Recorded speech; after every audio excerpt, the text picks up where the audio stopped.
Hello guys, मैं हूं नवीन शर्मा और आप देख रहे हैं स्टडी विद नवीन शर्मा। ये इतिहास का तीसरा वीडियो है। आज हम वैदिक सभ्यता को समझने वाले हैं। ये आगे आने वाले आपके सभी एग्जाम्स के लिए इम्पॉर्टेंट है और जितने भी फैक्ट्स इम्पॉर्टेंट है वो हम इस वीडियो में डिस्कस करेंगे। तो चलिए शुरू करते हैं वीडियो को। वैदिक सभ्यता के बारे में जान लेते हैं। वैदिक सभ्यता को हमने दो भागों में बांटा है। पहला भाग है हमारा पूर्व वैदिक काल, इसको प्री वैदिक पीरियड बोलते हैं। दूसरा भाग है हमारा उत्तर वैदिक काल, पास्ट वैदिक पीरियड। ठीक है। अगर पूर्व वैदिक काल की बात करें तो ये 1500 ईसा पूर्व से 1000 ईसा पूर्व के बीच का समय होता है। ठीक है। और इसको ही हम ऋग वैदिक काल भी कहते हैं। इसको पूर्व वैदिक काल भी कहते हैं और इसको ऋग वैदिक काल भी कहते हैं। तो ऋग वैदिक काल पूछा जाता है तब भी हमारा क्या होगा, 1500 ईसा पूर्व से 1000 ईसा पूर्व का समय। उसके बाद उत्तर वैदिक काल की बात करते हैं तो ये हमारा 1000 ईसा पूर्व से 600 ईसा पूर्व के बीच का समय उत्तर वैदिक काल कहलाता है। और यहाँ पे इसमें कौन कौन से यजुर्वेद, सामवेद और अथर्ववेद। कहने का मतलब सबसे पहला ऋग्वेद हमारा ये पूर्व वैदिक काल में आता है, बाकी जो हमारे 3 वेद बचते हैं वो उत्तर वैदिक काल में आते हैं। तो ये क्वेश्चन भी आपसे पूछा जा सकता है। इस तरह के फैक्चुअल क्वेश्चन बना के 3-4 स्टेटमेंट यूपीपीसीएस में कभी कभी पूछ लिए जाते हैं। चलिए आगे देखते हैं। वैदिक सभ्यता का निर्माण किया तो आर्यों ने। वैदिक सभ्यता का निर्माण किसने किया? आर्यों ने किया। आर्य ये भाषा सूचक शब्द है और इसका अर्थ क्या होता है? श्रेष्ठ या कुलीन। ठीक है। आर्य जो शब्द है उसका मतलब क्या होता है? श्रेष्ठ या कुलीन। नेक्स्ट पॉइंट को समझते हैं। वैदिक सभ्यता एक ग्रामीण सभ्यता थी जो पशुपालन करके जीवन व्यतीत करते थे। ठीक है। वैदिक लोग या वैदिक सभ्यता में जो लोग थे वो कैसे अपना जीवन व्यतीत करते थे? पशुपालन उनका मुख्य व्यवसाय था।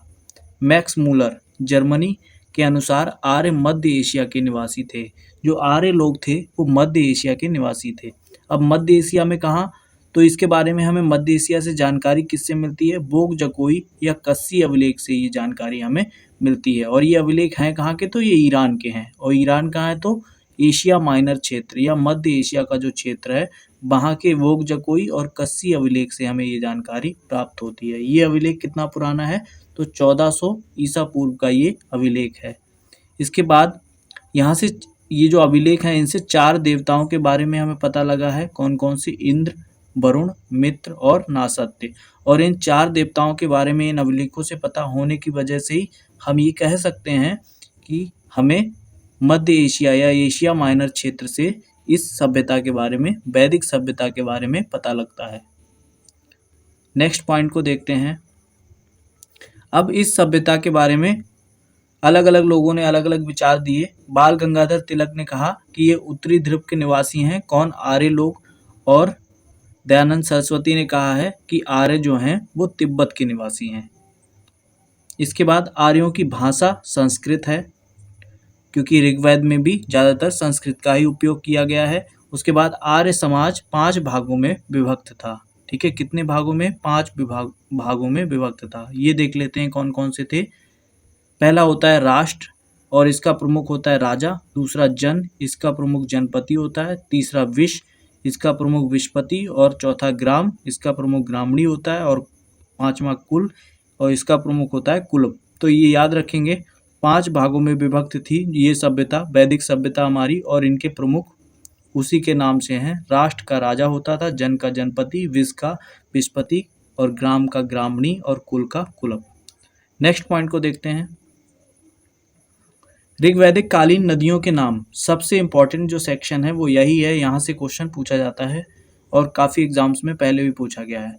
तो जो नदियाँ थीं उनका पुराना नाम क्या था ऋग्वैदिक काल में? तो काबुल का नाम कुंभा था, सिंधु का नाम सिंध या हिरव था, झेलम का नाम बित्सता था, स्वात का नाम सुबस्तु था, चिनाव का नाम अस्किनी था और गंडक का नाम सदानीरा था। आगे देखते हैं। इसी तरह से घग्गर नदी का नाम जो था वो द्वैतदती था और रावी नदी का परुष्णी नाम था। गोमती का गोमल था, ब्यास का बिपाशा, सतलज का शतोद्री और कुर्रंग का क्रुमु। ठीक है। कुर्रंग का क्रुमु नाम था। तो ये नदियों के नाम थे जो हमारे ऋग्वैदिक कालीन नदियों के नाम थे।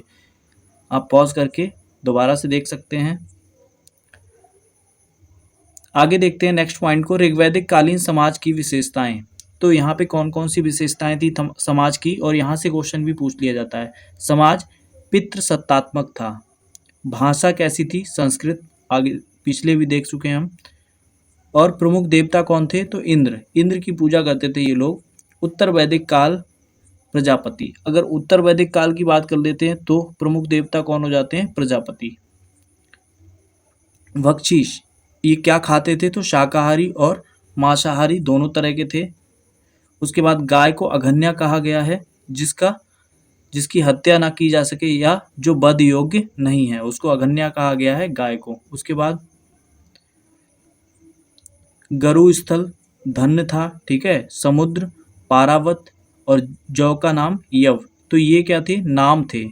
गरु स्थल को धन्य कहते थे और समुद्र को पारावत कहते थे और ज्यों को या जौ को क्या कहते थे, यव, ठीक है, ये उनके नाम थे ऋग्वैदिक काल में। आगे देखते हैं ऋग्वेद में इंद्र के बारे में 250 बार मंत्रों का प्रयोग किया गया है, अग्नि के बारे में 200 बार और विष्णु के बारे में 100 बार, शिव के बारे में 3 बार। याद रखेंगे, ये इंपॉर्टेंट है सारी बातें। उसके बाद आगे देखते हैं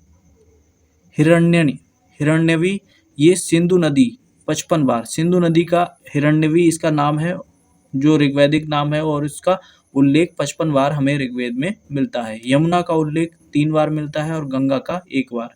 सबसे पवित्र नदी की बात करें तो सरस्वती, कई बार क्वेश्चन पूछा गया है, सबसे पवित्र नदी ऋग्वैदिक कालीन सबसे पवित्र नदी कौन सी है, तो सरस्वती, और 50 बार इसका उल्लेख हमें ऋग्वेद में मिलता है।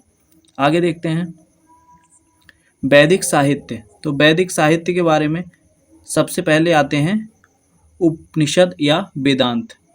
तो इनकी संख्या कितनी है, 108, और 102 कैसे हैं, सिर्फ पद भाषा में लिखे गए हैं, और 2 उपनिषद कैसे हैं जो गद्य और पद्य दोनों भाषा में हैं, और 4 उपनिषद कैसे हैं, सिर्फ गद्य भाषा में। तो अब ये याद रखने की बात है कि 102 उपनिषद सिर्फ पद भाषा में है, और 2 गद्य और पद्य दोनों में है, और 4 सिर्फ गद्य में है। इसके बाद अब ये कौन कौन से हैं, इनके बारे में भी देख लेते हैं। तो केवल जो 4 हैं हमारे सिर्फ गद्य भाषा में, वो कौन कौन से हैं, कंठ उपनिषद, ईश उपनिषद, श्वेतांबर और मैत्रेयणी, ये 4 उपनिषद हमारे सिर्फ गद्य भाषा में है। और 2 जो गद्य और पद्य दोनों में है वो कौन कौन से हैं, प्रश्न और केन, ठीक है, प्रश्न और केन उपनिषद। और 102 उपनिषद हमारे सिर्फ पद्य भाषा में है। ये सारे फैक्ट्स इंपॉर्टेंट हैं, पूछे जाते हैं एग्जाम में। नेक्स्ट देखते हैं सबसे बड़ा उपनिषद, अगर बात करते हैं हम तो बृहदारण्यक उपनिषद, बृहदारण्यक उपनिषद हमारा सबसे बड़ा है। इसके बाद नेक्स्ट पॉइंट यज्ञवालक प्लस गार्गी के संवाद। इस उपनिषद में क्या है, यज्ञवालक और गार्गी के संवाद। तमसो माँ ज्योतिर्गमय, ठीक है, तमसो माँ ज्योतिर्गमय के बारे में ओम शब्द भी इसी उपनिषद में उल्लेखित है, ठीक है, जो ओम शब्द है वो भी कहाँ है, हमारा बृहदारण्यक उपनिषद में। आगे देख लेते हैं सबसे छोटा उपनिषद बात करें तो मांडुक्योपनिषद, ठीक है, सबसे छोटा उपनिषद है। मुंडकोपनिषद से सत्यमेव जयते लिया गया है, जो भारत का राष्ट्रीय वाक्य है। उसके बाद कंठोपनिषद यम नचिकेता का संवाद, बहुत इंपॉर्टेंट है, बहुत बार क्वेश्चन पूछा गया है। कंठोपनिषद में क्या है, यम नचिकेता का संवाद। संस्कार की बात कर लेते हैं तो 16 संस्कार होते थे, और 16 संस्कारों की बात कर लेते हैं हम कौन कौन से होते थे। सबसे पहला 16 संस्कारों में कौन सा है, गर्भाधान संस्कार, स्त्री पुरुष संबंध, वंश वृद्धि हेतु। उसके बाद पुंसवन संस्कार, उत्तम संतान के लिए। जात कर्म संस्कार, शहद और घी खिलाना, जब बच्चे का जन्म होता है तो नामकरण संस्कार, उसका नाम रखा जाता है। निष्क्रमण संस्कार, सूर्य चंद्रमा के दर्शन पहली बार कराए जाते हैं तो उसे निष्क्रमण संस्कार बोलते हैं। और अन्नप्राशन संस्कार, जब बच्चा पहली बार अन्न खाता है। उसके बाद चूड़ाकर्ण संस्कार, मुंडन जब होता है उसका। और कर्णवेधन संस्कार, कान छेदने की प्रथा, जो भी कान छेदे जाते हैं बच्चे के। यज्ञोपवीत संस्कार, जब उसे जनेऊ पहनाई जाती है। और क्षमावर्तन संस्कार और अंत्येष्टि संस्कार, जब उसकी जीवन लीला समाप्त हो जाती है। इसके बाद आगे बात करते हैं वेदों की बात करते हैं तो वेद अपने समय के ज्ञान के संग्रह को, जो भी अपने उस समय के ज्ञान के संग्रह था उसको क्या कहते हैं, वेद। अपौरुषेय, ठीक है, ये अपौरुषेय हैं। संकलन कृष्ण द्वैपायन वेद व्यास ने किया है। जो वेद हैं हमारे 4 इनकी संख्या है और इनका संकलन किसने किया है या किसके द्वारा रचित हैं, ये क्वेश्चन पूछा गया है 2-3 बार। तो ये कृष्ण द्वैपायन वेद व्यास, केवल वेद व्यास याद रखेंगे तो भी काम चल जाएगा। आगे देखते हैं, आर्यों के सभ्यता में, जो आर्य थे उनकी सभ्यता में जाति व्यवस्था कर्म के आधार पर थी। ठीक है, जो आर्य थे उनमें जाति व्यवस्था कर्म के आधार पर थी, जन्म के आधार पर नहीं कि किसका जन्म कहाँ हुआ है। उसके बाद बाल विवाह यहाँ पे प्रचलित नहीं था। दोनों चीज़ों याद रखेंगे, ये क्वेश्चन इनसे पूछे जाते हैं। सारे वो फैक्ट्स जिनसे भी क्वेश्चन पूछा जाता है सारे इस वीडियो में कवर किए गए हैं और आपका कोई भी क्वेश्चन वीडियो से बाहर नहीं जाएगा। तो आगे भी इसी तरह की वीडियोस के लिए सब्सक्राइब करें हमारा यूट्यूब चैनल स्टडी विद नवीन शर्मा और बेल आइकन को प्रेस कर दें, जिससे आगे आने वाले वीडियोस के नोटिफिकेशन आपको आसानी से मिलती रहें। ज़्यादा फालतू की बातें नहीं करते हैं, केवल काम की चीज़ें पढ़ेंगे। और हमें लगता है कि ये जो 3-4 पेज का PDF है, इसको कोई अगर आपको 2 घंटे में 1 घंटे में पढ़ाता है तो वो वेस्ट ऑफ टाइम है। इसलिए आपको चाहिए नॉलेज, और चीज़ें वही है, कई बार देखेंगे आप तो याद रह जाएंगी और एग्ज़ाम में भी आपको याद आ जाएंगी। तो देखते रहिए और सपोर्ट करते रहिए। धन्यवाद।